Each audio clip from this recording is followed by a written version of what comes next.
টানা বর্ষণ আর পাহাড়ি ঢলে বিপর্যস্ত পর্যটক নগরী বান্দরবান। নিরাপত্তার শঙ্কায় 10 জুলাই পর্যন্ত বন্ধ ঘোষণা করা হয়েছে জেলার সব পর্যটন কেন্দ্র। ফলে বুকিং বাতিল করে তড়িঘড়ি করে পাহাড় ছাড়ছেন পর্যটকরা। অনেকেই আটকা পড়েছেন দুর্গম এলাকায়। এতেই ভরা মৌসুমে পর্যটক শূন্যতায় স্থবির কোটি টাকার পর্যটন খাত। মেঘে ঢাকা পাহাড়, সবুজ অরণ্য আর অসংখ্য ঝর্ণার অপরূপ সৌন্দর্যে বছর জুড়েই ভ্রমণ পিপাসুদের মুগ্ধ করে বান্দরবান। বিশেষ করে বর্ষায় প্রকৃতি যেন নতুন করে সাজে, আর সেই সৌন্দর্যের টানেই ভিড় জমান হাজারো পর্যটক।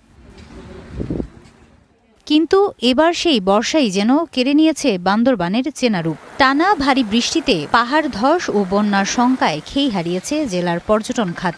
প্রাণচঞ্চল পর্যটন স্পটগুলো পরিণত হয়েছে জনশূন্য নীরবতায়। আগামী 10 তারিখ পর্যন্ত জেলা প্রশাসন থেকে পর্যটন কেন্দ্র সব বন্ধ। টানা কয়েকদিন ভারী বর্ষণের ফলে আমাদের যা বুকিং ছিল তা ক্যান্সেল হয়েছে। পর্যটক ও জানমালের নিরাপত্তা নিশ্চিতে আগামী 10 জুলাই পর্যন্ত সব পর্যটন কেন্দ্র বন্ধ ঘোষণা করেছে জেলা প্রশাসন। এই সিদ্ধান্তে একের পর এক বাতিল হচ্ছে হোটেল রিসোর্টের বুকিং। এতে সবচেয়ে বেশি ক্ষতির মুখে হোটেল রিসোর্ট মালিক, ট্যুর গাইড, পরিবহন সেবা ও ক্ষুদ্র ব্যবসায়ীরা।